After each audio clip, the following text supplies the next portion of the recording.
वरुथिनी एकादशी का व्रत करने से व्यक्ति को 10,000 वर्षों की तपस्या के समान फल मिलता है।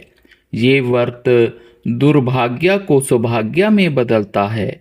मान्यता है कि इस दिन व्रत करने से मोक्ष की प्राप्ति होती है। सुबह जल्दी उठकर स्नान करें और स्वच्छ वस्त्र पहने। भगवान विष्णु के वराह रूप की पूजा करें और उन्हें फल फूल अर्पित करें। दिन भर उपवास रखें और शाम को कथा सुने। अगले दिन द्वादशी के दिन व्रत का पारण करें। तो आइए सुनते हैं वरुथनी एकादशी की पावन कथा। धर्मराज युधिष्ठिर बोले, हे भगवान, मैं आपको नमस्कार करता हूँ।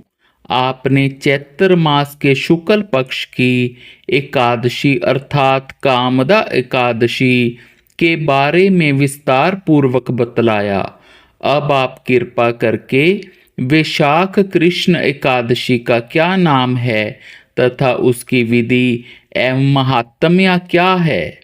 भगवान श्री कृष्ण ने कहा, हे राजेश्वर, वैशाख मास के कृष्ण पक्ष की एकादशी को वरुथिनी एकादशी के नाम से जाना जाता है। ये सौभाग्य देने वाली, सब पापों को नष्ट करने वाली तथा अंत में मोक्ष देने वाली है। इसकी महात्म्य कथा आपसे कहता हूँ। प्राचीन काल में नर्मदा नदी के तट पर मानधाता नामक राजा राज्य करते थे। वे अत्यंत दानशील तथा तपस्वी थे।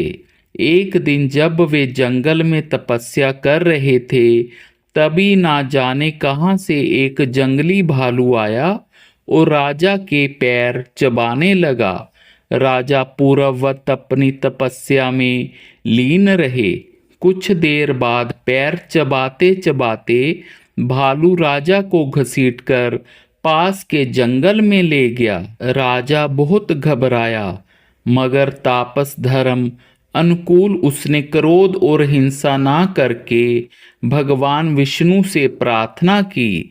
करुण भाव से भगवान विष्णु को पुकारा।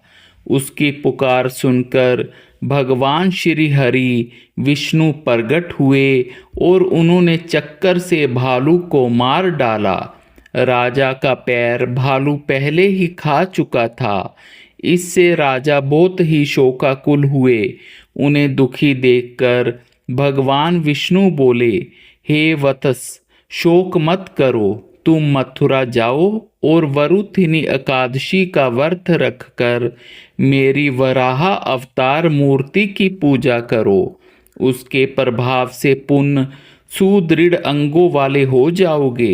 इस भालू ने तुम्हें जो काटा है, ये तुम्हारे पूर्व जन्म का अपराध था। भगवान की आज्ञा मानकर राजा मानधाता ने मथुरा जाकर श्रद्धा पूर्वक वरुथिनी एकादशी का व्रत किया। इसके प्रभाव से राजा शीघ्र ही पुण्य सुंदर और संपूर्ण अंगों वाला हो गया। इसी एकादशी के प्रभाव से राजा मानधाता स्वर्ग गए थे। जो भी व्यक्ति भय से पीड़ित है, उसे वरुथिनी एकादशी का व्रत रखकर भगवान विष्णु का स्मरण करना चाहिए। इस व्रत को करने से समस्त पापों का नाश होकर मोक्ष मिलता है। बोलो तुलसी मैया की जय।